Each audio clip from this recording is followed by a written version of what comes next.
Listo, mis hermanos. Nuevamente, buenos días. El título que tiene en la exposición de la palabra de Dios en esta mañana, para quienes toman nota, es Justicia por fe para todo aquel que cree. Ese es el título. Justicia por fe para todo aquel que cree. Dentro de la fe cristiana, mis hermanos, hay términos que son muy importantes y son términos con los que debemos sí o sí estar relacionados. Por ejemplo, se le exige a cualquier cristiano que tenga su fe fundamentada en la palabra de Dios que esté relacionado con el concepto de la Trinidad. Nosotros debemos saber que adoramos a un Dios que es tres personas en uno, pero es un solo Dios. Todo creyente debe estar relacionado con el concepto que la Biblia define de nuestro Salvador, o con el que define a nuestro Salvador, con Cristo. ¿Quién es el Cristo? Esos son elementos esenciales de nuestra fe. También debemos conocer sobre el pecado. Y otro concepto que no podemos perder de mente es la salvación. Pero nosotros, las iglesias de rama reformada, tenemos la grandísima bendición de relacionarnos mucho con estos términos. Es difícil o prácticamente imposible en una iglesia de convicciones firmes encontrar que el fin de semana el pastor en la iglesia, o en el inicio de semana más bien, el pastor en la iglesia estuvo predicando un asunto de motivación personal. Eso no podría ocurrir. Por lo general, nos encontramos con exposiciones doctrinales serias y sólidas de la palabra de Dios.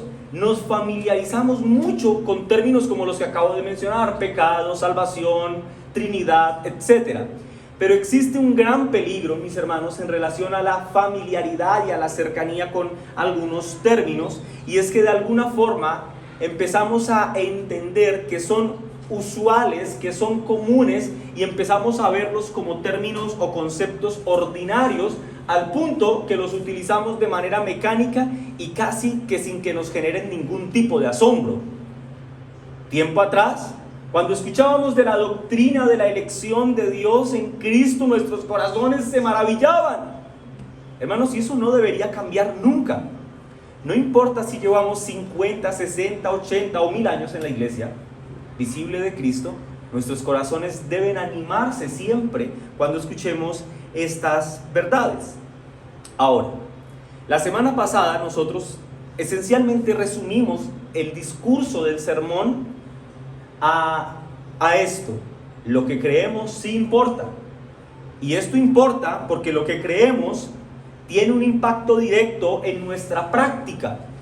Si lo que una persona cree es equivocado, pues se espera que eso que cree tenga una acción tenga una injerencia sobre sus acciones, y por tanto eso determinaría que sus acciones sean equivocadas. ¿De dónde sacamos esto? De los primeros 4 versículos de Romanos capítulo 10. Leámoslos brevemente. Dice así la palabra de Dios, Romanos 10:1. Hermanos, ciertamente el anhelo de mi corazón y mi oración a Dios por Israel es ¿para qué? Para salvación. Noten, este es el concepto que está desarrollando Pablo. En el versículo 1, el apóstol Pablo está diciendo, escuchen, esto es importantísimo: voy a orar por Israel. Y si ustedes lo notan, cuando él llega al versículo 4, la oración no se ha terminado, la oración sigue. Es decir, lo que estaremos considerando hoy es la parte 2 de esa oración. Entonces, en principio dice: voy a orar por Israel. Pero la razón por la que él ora por Israel es una, y él ora por la salvación de ellos.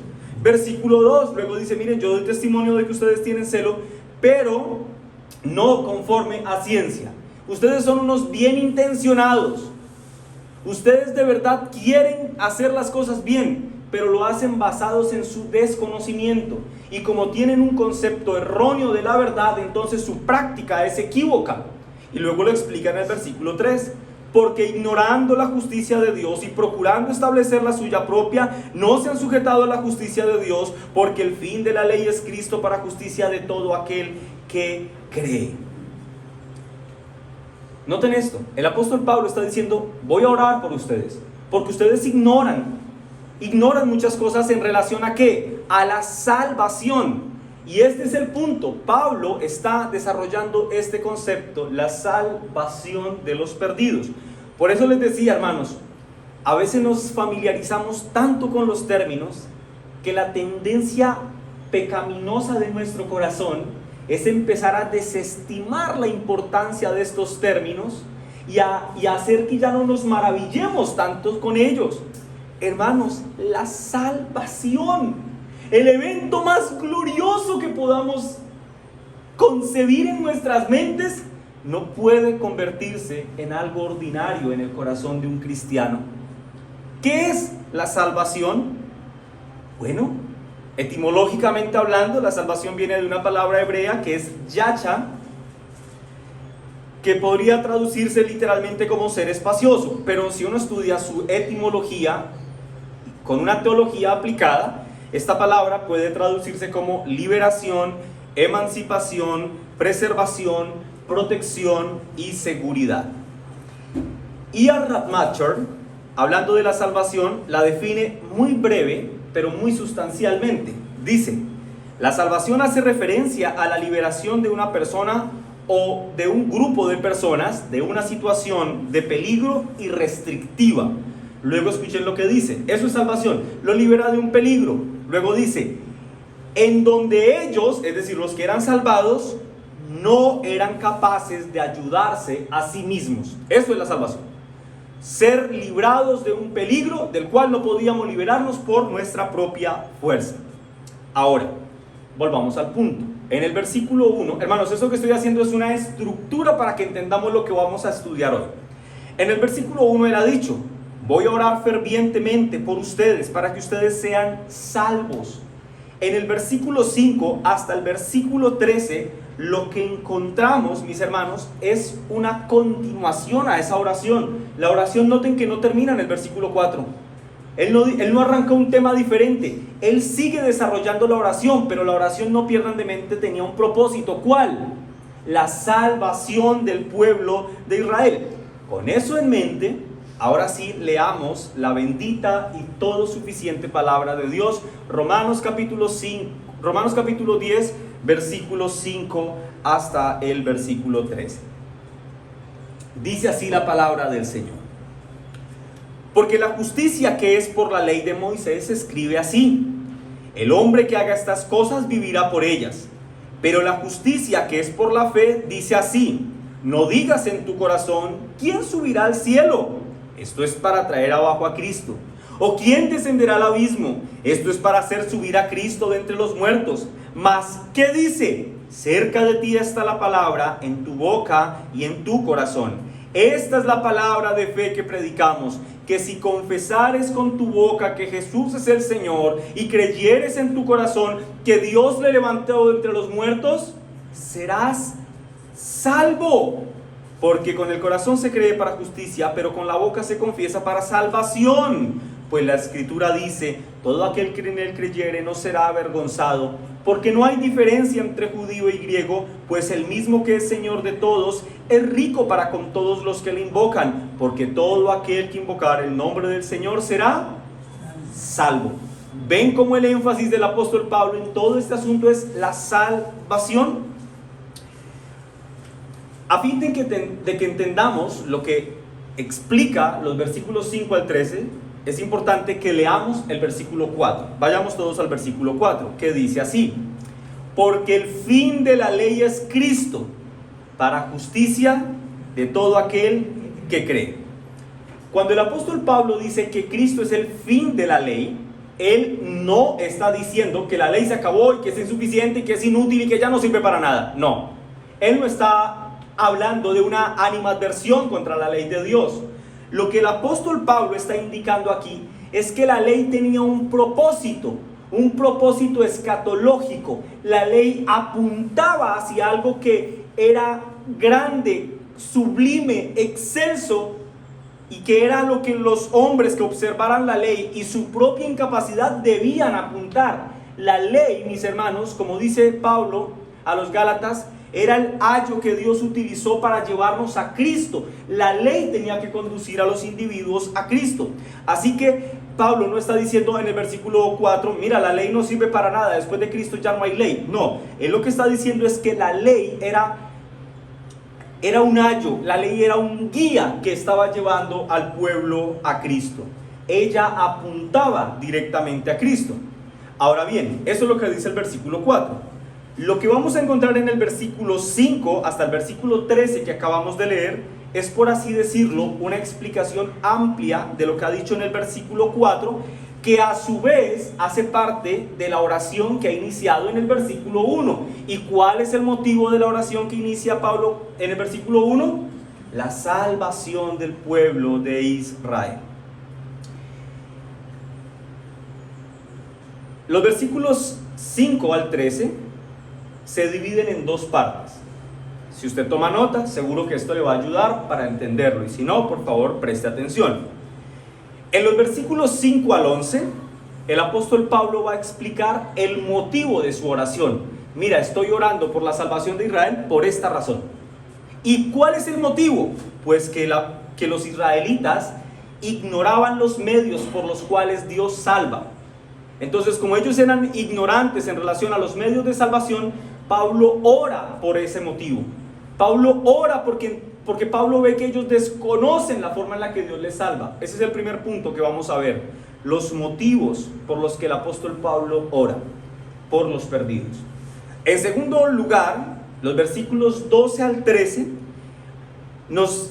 contienen unas bellas expresiones de ánimo y consuelo que el apóstol Pablo da al pueblo de Dios. Y ustedes van a decir, ¿y por qué tendría que dar expresiones de ánimo y consuelo? Cuando veamos la última parte de los versículos 5 al 11, se van a dar cuenta por qué era necesario que les diera consuelo a los creyentes de Roma y a nosotros también. Esos son los dos puntos que vamos a desarrollar. En el primero, el énfasis es los motivos de la oración. Y en el segundo es el consuelo del apóstol Pablo para la iglesia. Desarrollemos los puntos. Punto número 1. Los motivos por los cuales el apóstol Pablo ora. Leamos el versículo 5 hasta el versículo 7. Dice así la palabra de Dios. Porque la justicia que es por la ley, noten, aquí él ha dicho algo importante. Hay una justicia que es por la ley, tengan eso en mente. Por la ley de Moisés escribe así: el hombre que haga estas cosas vivirá por ellas. Versículo 6. Pero, benditos peros bíblicos, la justicia que es por la fe. Ahora entonces ha mencionado que hay otra justicia. Una justicia que es por la ley y otra justicia que es por la fe. Y esa justicia que es por la fe dice así: no digas en tu corazón quién subirá al cielo, esto es para traer abajo a Cristo, o quién descenderá al abismo, esto es para hacer subir a Cristo de entre los muertos. Lo que tenemos entonces aquí es lo siguiente: el apóstol Pablo, para explicar los motivos por los cuales ora por Israel, establecerá un contraste entre lo que él define como una justicia por la ley y una justicia por la fe. Para que podamos entender lo que significa tanto una justicia por la ley como una justicia por la fe, debemos notar que el apóstol Pablo está recurriendo al Antiguo Testamento.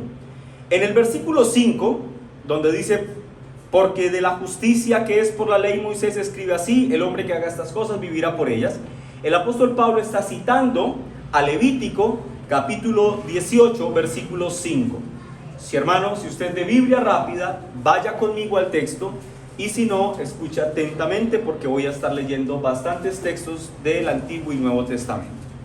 Levítico 18:5 dice así: por tanto, guardaréis mis estatutos y mis ordenanzas, los cuales haciendo el hombre vivirá en ellos, yo Jehová.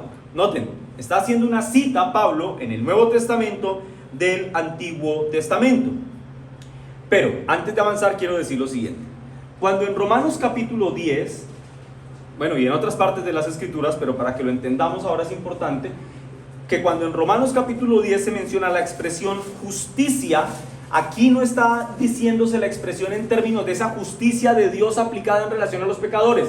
Esta justicia en su contexto debe ser entendida como un equivalente o un sinónimo a salvación. Así que la justicia que es por la ley tiene que ver con una salvación que se basa o fundamenta en el cumplimiento pleno de la ley. Por eso el apóstol Pablo cita a Levítico capítulo 18 y dice esencialmente lo siguiente: el que quiera salvarse por la fe, haga esto y aquello, y si hace esto y aquello que dice la ley, entonces vivirá. Eso es la justicia por la ley, hacer para hacer. Pero hermanos, ¿esto es una buena noticia? Desde luego que no. Esta noticia es una terrible noticia que demuestra una terrible realidad, ya que ningún hombre sobre la tierra puede cumplir las demandas de la ley de manera perfecta para ser salvo. Si las cumpliera lo sería, pero no se puede, porque nuestra naturaleza a causa del pecado está imposibilitada para cumplir las demandas de la ley. No se puede, mis hermanos. El requisito es cumplir perfectamente las demandas. ¿Quién de la ley? ¿Quién puede hacer eso? Ninguno de nosotros, pero un hombre sí lo hizo. Nuestro bendito Salvador. Las Escrituras dicen que este hombre glorioso cumplió perfectamente las demandas de la ley para redimir a aquellos que estamos bajo la ley. Vayan conmigo a Gálatas capítulo 4, versículo 4 y 5.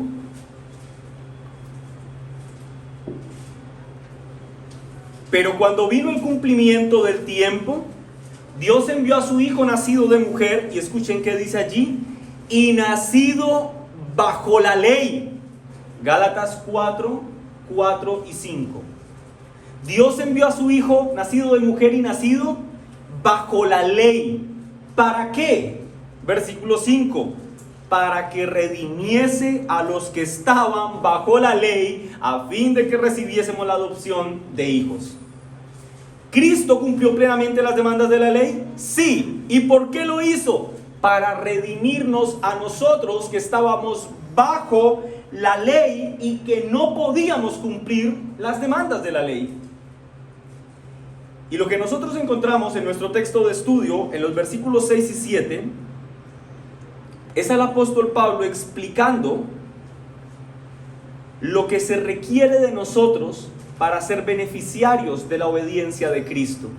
Ya ha dicho, mira, hay una forma en la que puedes procurar tu salvación, y es bajo una justicia que es de la ley, es decir, bajo tus obras, bajo tu esfuerzo. Pero hay alguien que las cumplió plenamente. Tú no podías, Él las cumplió plenamente. En el versículo 6 y 7 va a decir ¿cómo podemos acceder a esa justicia de Cristo? ¿Qué es lo que se demanda de nosotros para poder acceder a eso? Es simple, mis hermanos. El apóstol Pablo dice, se demanda que creamos en el Señor. Y a ese creer en Cristo para recibir la justicia que es por fe, el apóstol Pablo la define como una justicia que es por la fe. Versículo 6. Pero la justicia que es por la fe dice así. Noten que la fe ahora va a hablar, es una personificación. ¿Qué es lo que dice la fe? No digas en tu corazón, ¿quién subirá al cielo? Esto es para traer abajo a Cristo. ¿O quién descenderá al abismo? Esto es para hacer subir a Cristo de entre los muertos. Esto es una justicia por fe. ¿Qué dice la fe? Porque noten que aquí la fe se personifica. La fe dice así. Es como si fuera una persona. ¿Qué es lo que dice? Bueno, nuevamente el apóstol Pablo está citando el Antiguo Testamento en Deuteronomio 30, versículo 11 y 14, al 14. Deuteronomio 30, versículo 11 al 14. Pero ¿qué es esencialmente lo que la fe está diciendo? Antes de que leamos el texto. La fe, en este texto, escuchen esto, hermanos, es interesantísimo. Está diciendo un mensaje del nuevo pacto en palabras del antiguo pacto. Y esto muestra una unión preciosa que existe en las Sagradas Escrituras.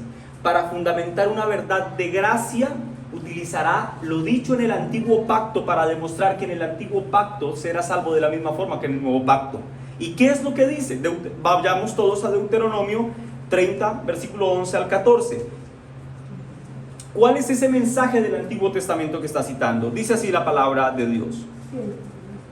Porque este mandamiento que yo te ordeno hoy, escuchen, no es demasiado difícil, ni está lejos. No está en el cielo para que digas, ¿quién subirá por nosotros al cielo y nos lo traerá? ¿O nos lo hará oír para que lo cumplamos?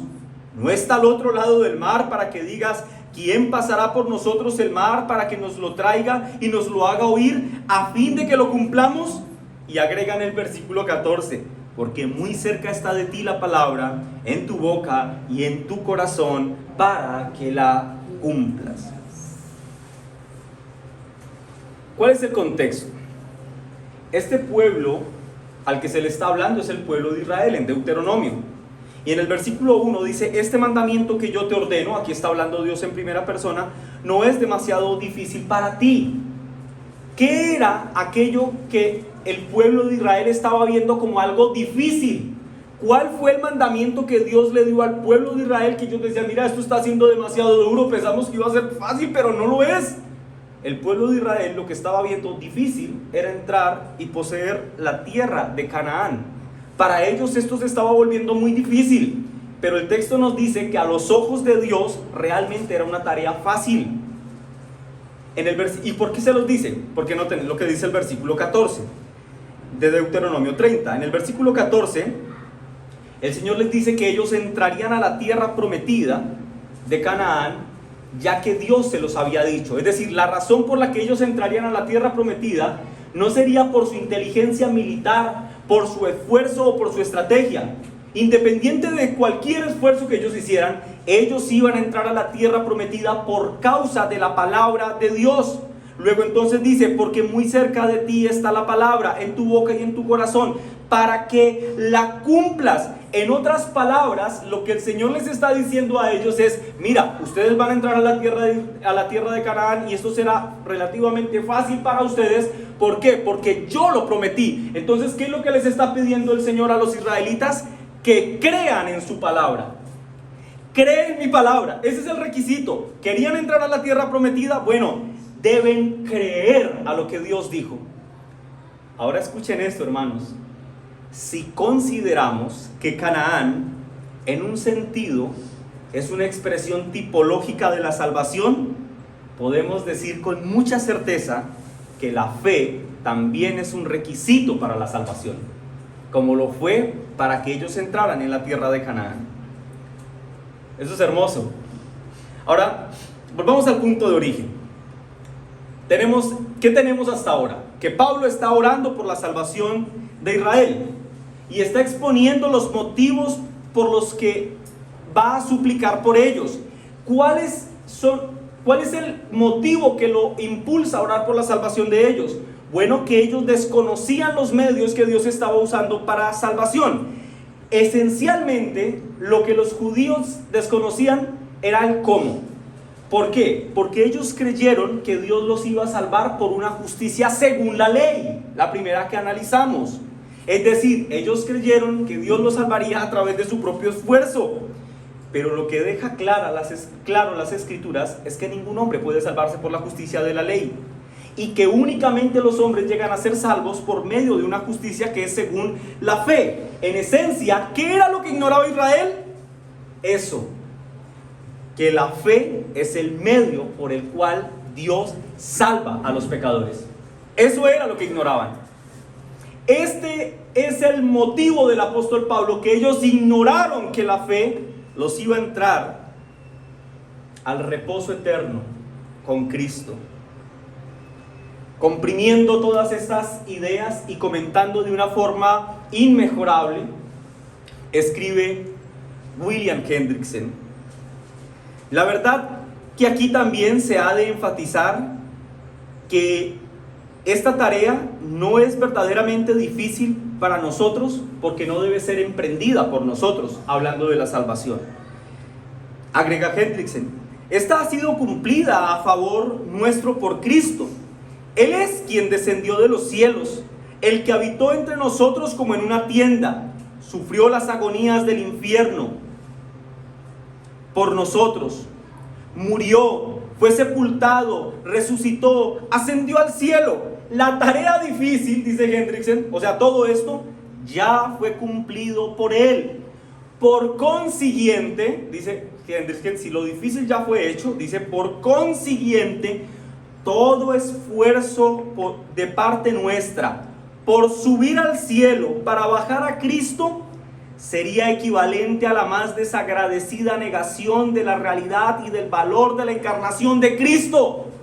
Cualquiera que diga que se va a salvar a sí mismo subiendo al cielo y bajando a Cristo, dice Hendriksen, está siendo un desagradecido, está desestimando que Cristo ya se encarnó, que vino, vivió, murió y resucitó por salvar a su pueblo. Le está dando poca importancia a la obra de Cristo.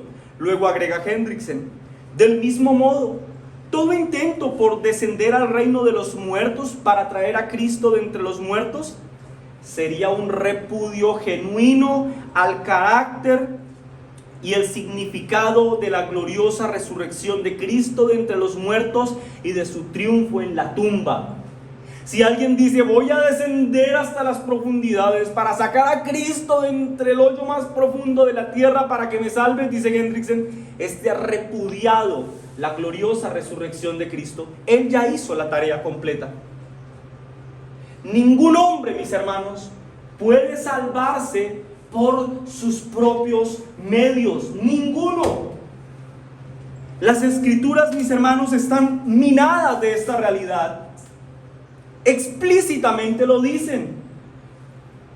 Romanos capítulo 3 versículo 19 dice, pero sabemos que todo lo que la ley dice, lo dice a los que están bajo la ley, para que toda boca se cierre y todo el mundo quede bajo el juicio de Dios, ya que por las obras de la ley ningún ser humano será justificado delante de él, porque por medio de la ley es el conocimiento del pecado. ¿Cuántos hombres se van a justificar por las obras de la ley? Ninguno. Luego en Gálatas tenemos otro ejemplo, hermanos, de los muchos que hay. En Gálatas 2:16 dice, sabiendo que el hombre no es justificado por las obras de la ley, sino por la fe en Jesucristo. ¿Quién puede salvarse por una justicia que es por la ley? Nadie. La única forma de ser salvos es, mis hermanos, a través de la justicia que es por la fe, a través de Cristo. Ignorar la fe, mis hermanos, supone una tragedia terrible. La fe, por decirlo de algún modo, es la llave que abre el portón al cielo.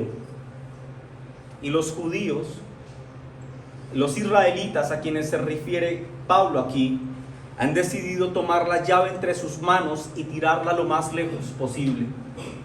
Pero esta no es una realidad exclusiva que define al pueblo de Israel. No son pocos los que en nuestros días han tomado la llave, han tomado después un barco, han buscado el lugar más profundo del océano y han tirado la llave para que esté tan lejos de ellos como les sea posible.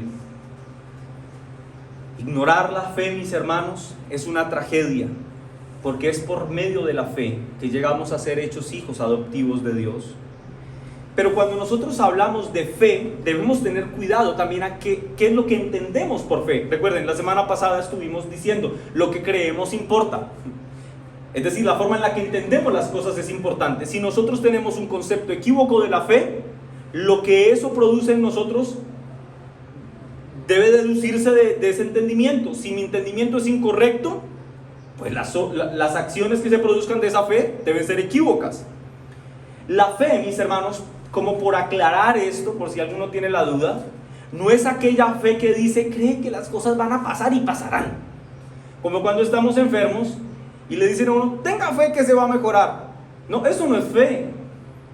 Fe en la fe no es fe. La fe en la fe, de hecho, es un movimiento de pensamiento que se conoce como fideísmo. Pero el fideísmo no es la fe que salva. La fe que salva, mis hermanos, es aquella que tiene como base a una persona. El objeto de una fe verdadera tiene como fundamento a un individuo, y ese es Cristo. Para que nuestra fe sea cierta, el asiento de nuestra fe debe ser Cristo y nada más que Cristo, mis hermanos.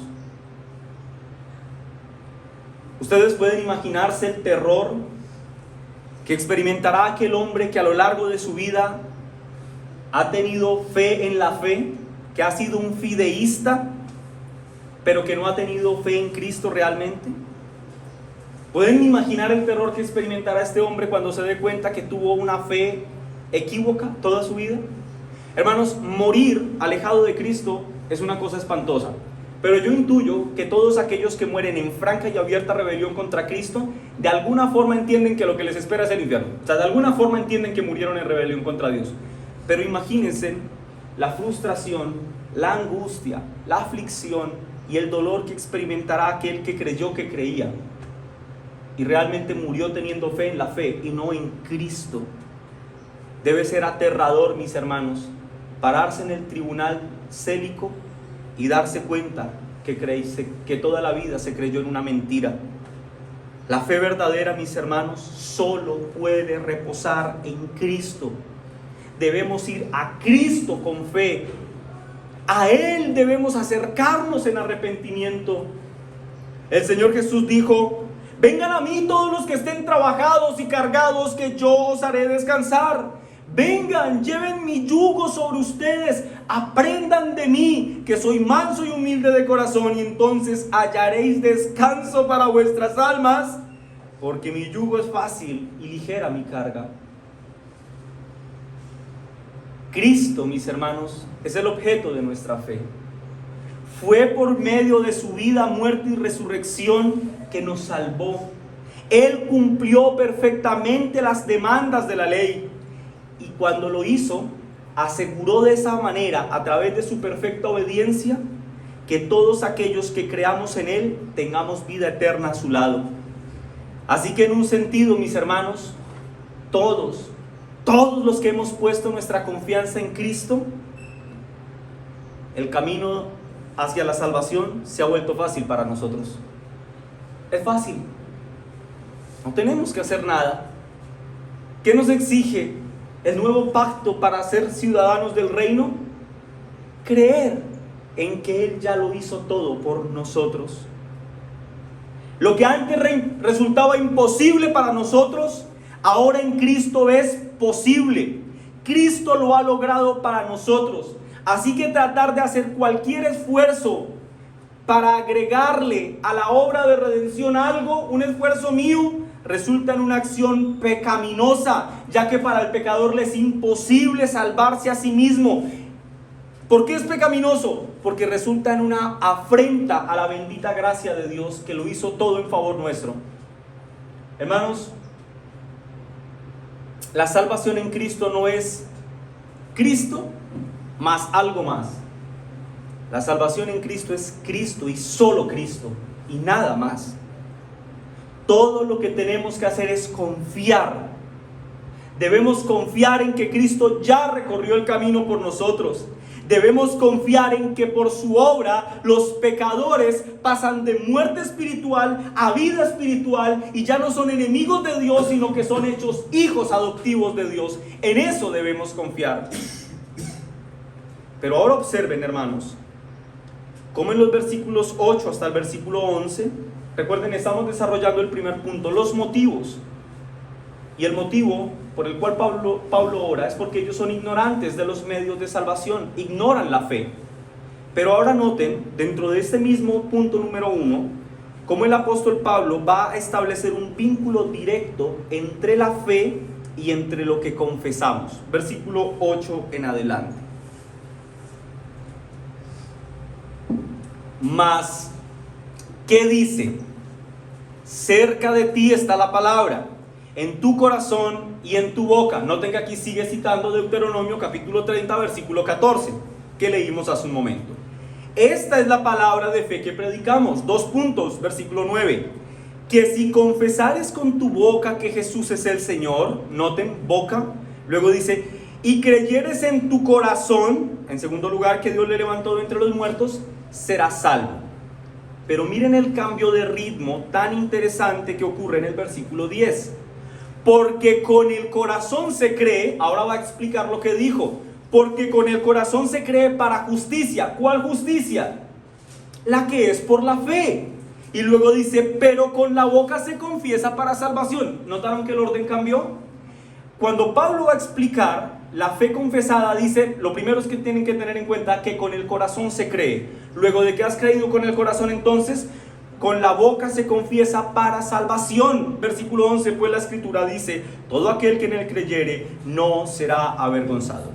¿Qué está haciendo el apóstol Pablo aquí? ¿O qué está diciendo? Sencillamente está diciendo que solo se puede confesar sinceramente a Cristo con la boca cuando Cristo ya está presente en el corazón. Cuando Cristo ya gobierna en el corazón de un hombre, ese hombre genuina y sinceramente puede confesar a Cristo con su boca. Eso dice el versículo 10, porque con el corazón se cree para justicia, la justicia que es por la fe, pero con la boca se confiesa para salvación. Hermanos, esto deja una enseñanza muy práctica, y es que nuestra fe es una fe confesada. El creyente es un confesante de su fe. Un creyente jamás se sentirá motivado a permanentemente ocultar su fe a los otros. Puede que durante algún tiempo no lo quiera decir, pero si es un creyente, la conciencia le va a acusar. La palabra de Dios va a retumbar en su interior y él no podrá resistirlo y tendrá que confesarle a todo el mundo que él ha creído en Cristo. Y ustedes dirán, pastor, todavía no entiendo por qué el segundo punto del sermón tiene que ver con unas palabras de consuelo. Si lo que está diciendo aquí resulta pues hasta hermoso, o sea, confesamos la fe que tenemos en Cristo cuando Él reside en nuestro corazón. Estas palabras, mis hermanos, fueron dichas en un contexto que no podemos perder de mente, de muerte. Así es, mi hermano. Recuerden que la iglesia, cuando estaba recibiendo estas palabras, estaba pasando por un momento especialmente difícil. Estas palabras, los receptores originales de estas palabras fueron la iglesia primitiva que estaba en Roma, en donde se les perseguía, se les acosaba, se les encarcelaba, se les llevaba al circo romano para que las bestias los destrozaran y fuera espectáculo para todos aquellos que fueran a ver cómo morían los cristianos. Decir que se era un cristiano en aquellos días, mis hermanos, era voluntariamente firmar su propia sentencia de muerte.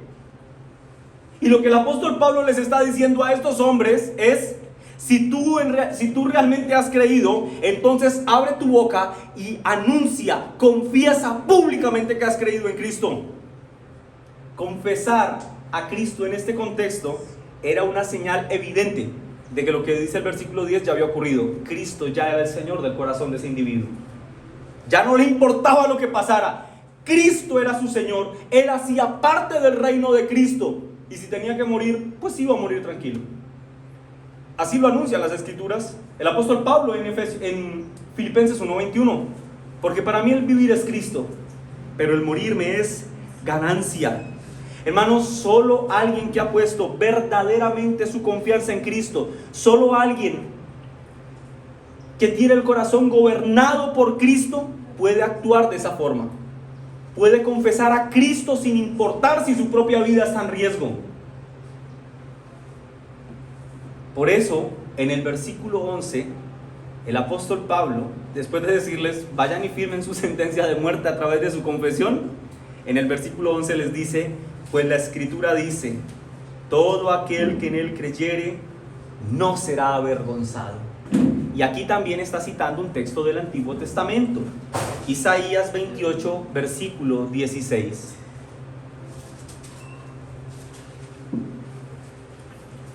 En el versículo 11 está citando a Isaías 28, versículo 16. Dice así: por tanto, Jehová el Señor dice así: he aquí que yo he puesto en Sión por fundamento una piedra probada, angular, preciosa, de cimiento estable. El que creyere, ¿en quién? En esa piedra que el Señor ha puesto, dice, no se apresure, que es otra forma de decir, no será avergonzado. La expresión que aquí se traduce en Reina Valera como apresurar o avergonzarse, leída en su contexto, también debe ser leída en un término de salvación. En otras palabras, aquel que crea en Cristo no será desechado, es lo que está diciendo. No será aislado del reino de aquel rey en el que ha creído. No será puesto por fuera, no será inadmitido, sino que él, el rey, es lo que está diciendo Pablo, no sentirá vergüenza de él, no se avergonzará de aquel que ha creído en él. Hebreos 2, 11 y 12 dice: porque el que santifica y los que son santificados, de uno son todos, por lo cual, escuchen esto, hermanos, no se avergüenza de llamarlos hermanos, diciendo: anunciaré a mis hermanos tu nombre, en medio de la congregación te alabaré. Y esto sí empieza a ser una maravillosa noticia, que Cristo no se avergüenza de nosotros, de los que hemos puesto nuestra confianza en Él.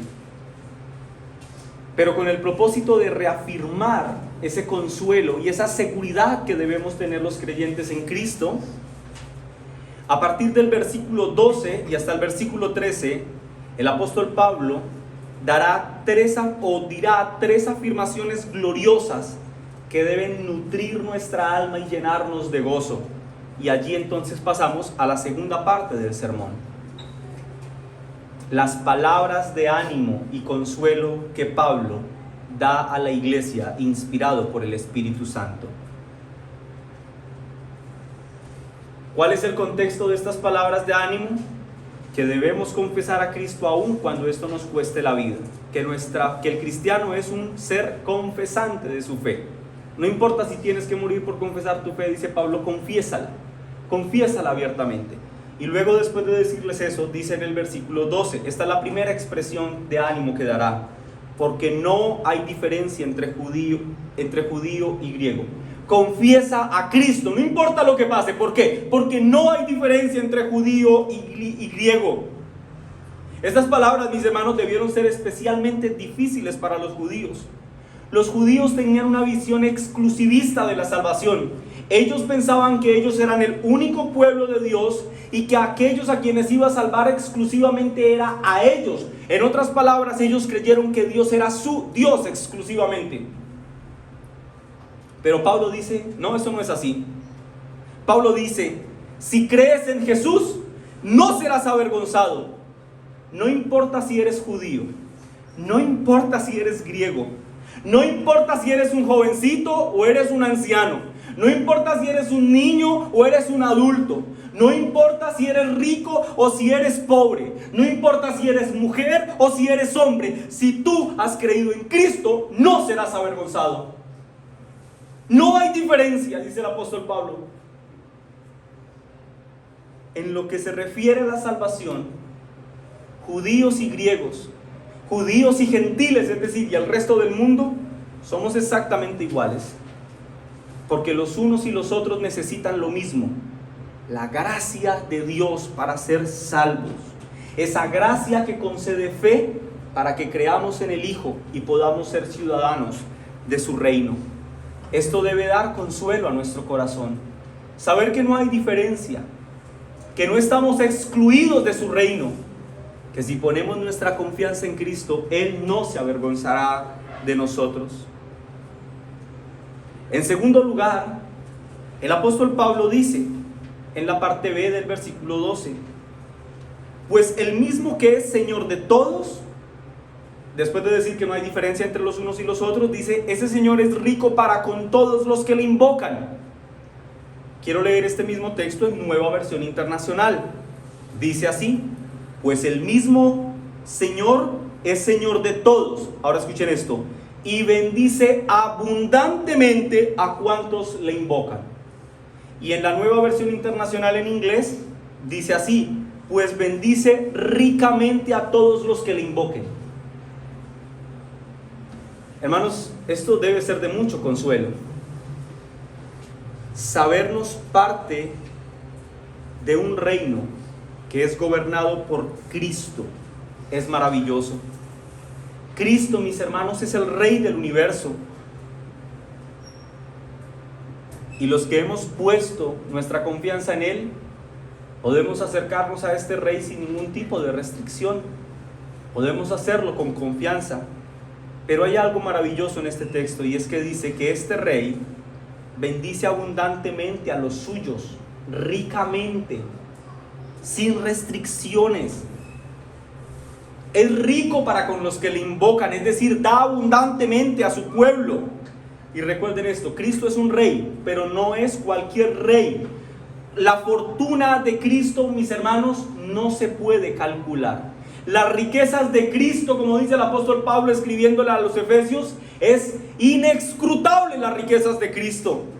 Así que esta es la gran noticia, que este rico rey desea intensamente otorgar sus riquezas a su pueblo, a su iglesia. Esto es una gran noticia que debe llenar de consuelo nuestro corazón, porque Cristo es rico para con nosotros cuando Él muestra su bondad con nosotros. Él es rico para con nosotros cuando muestra su gracia para con nosotros, cuando extiende su perdón para con nosotros, cuando nos hace ser objetos de su amor, cuando nos cuida tiernamente. Y si tú lo piensas bien, mi hermano, Él ha hecho esto y muchas otras cosas más gloriosas por nosotros, y no tendríamos forma de decir ni de calcular la manera tan abundante en la que Dios nos ha bendecido a nosotros. No hay forma en la que podamos calcularlo, no hay forma en la que podamos expresarlo.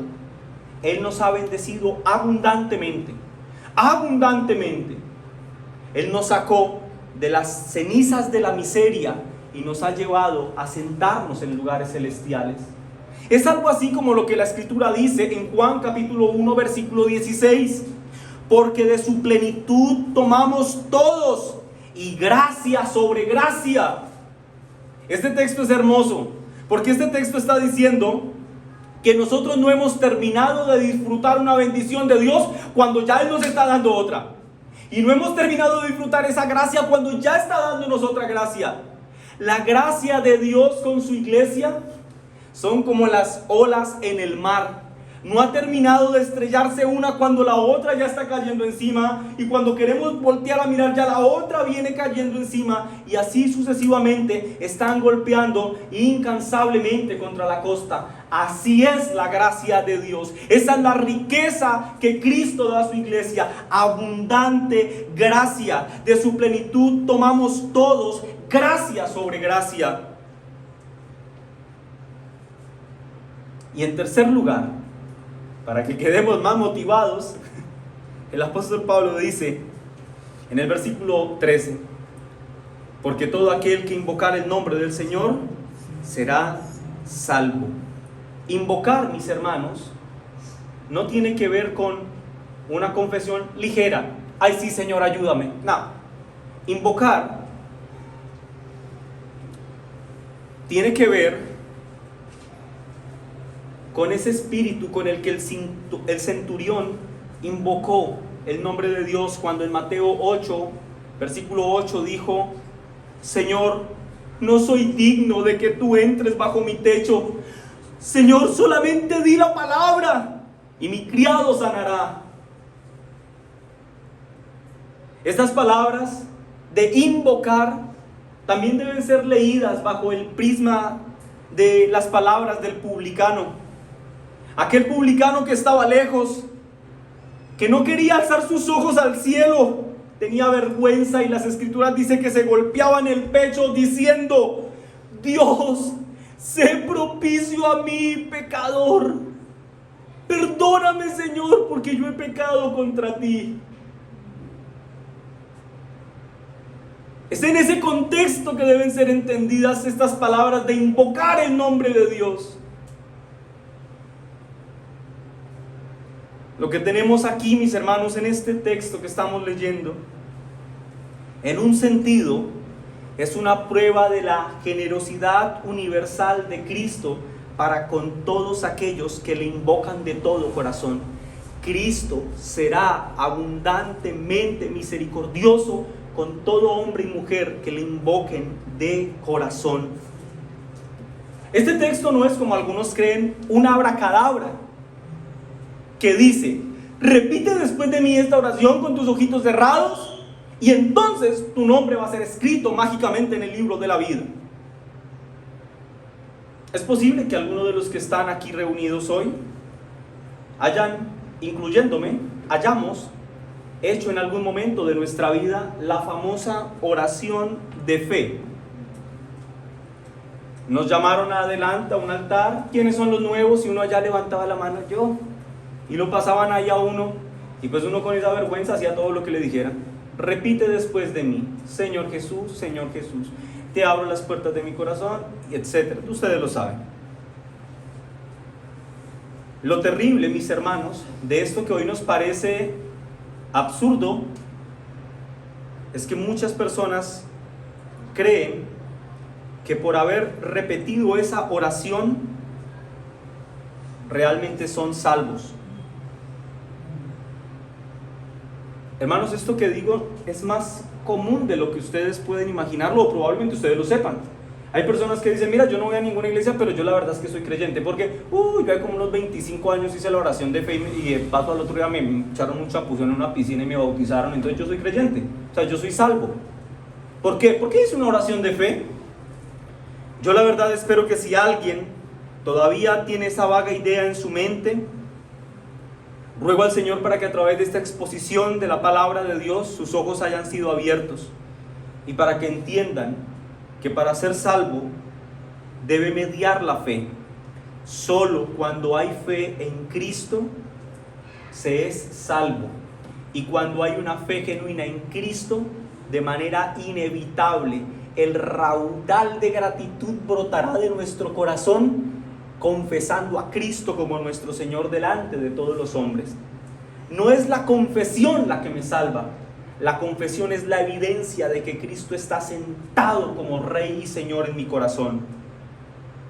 Ahora, si hay alguien en este lugar que no tenga a Cristo en su corazón, le animo para que aproveche este día como el día de su salvación, para que con urgencia venga a Cristo en arrepentimiento y fe y suplique como el publicano, sé propicio a mí, que soy pecador. ¿Quieres entrar en el reino de los cielos? Sí, puedes decir. ¿Quién podría decir que no a eso? Todos deberíamos decir, sí, yo quiero entrar al reino de los cielos.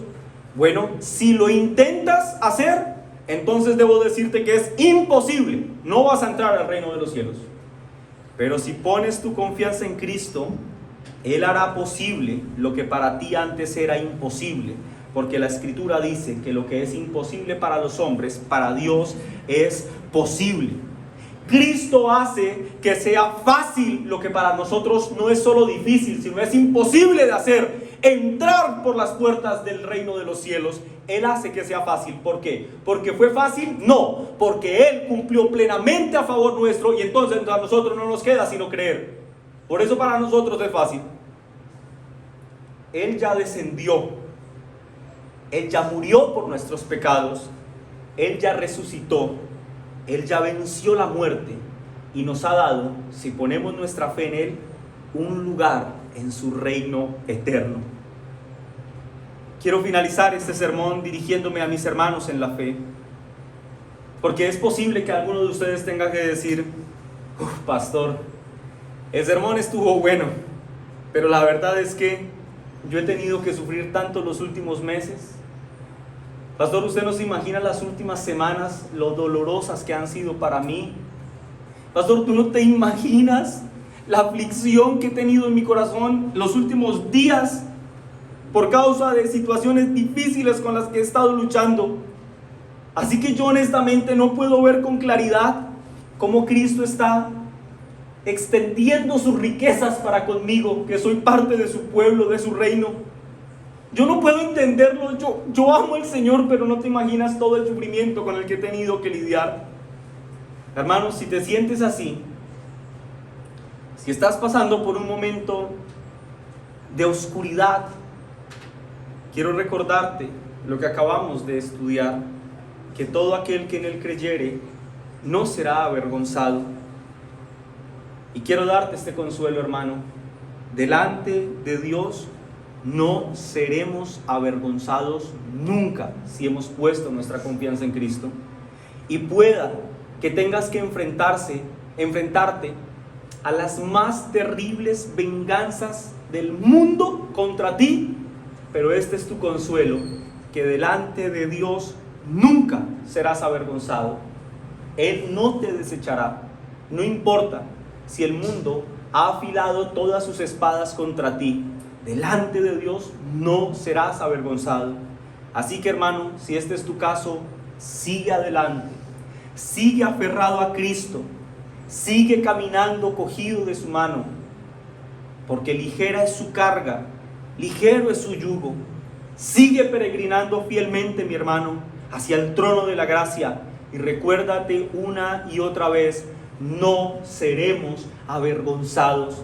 Cuando al final, como oraba nuestro hermano Giancarlo hace un momento, cuando la última oveja sea agregada al redil y el juicio de Dios venga sobre los hombres, ese día tendrás la certeza de que si has creído en Cristo, no serás avergonzado.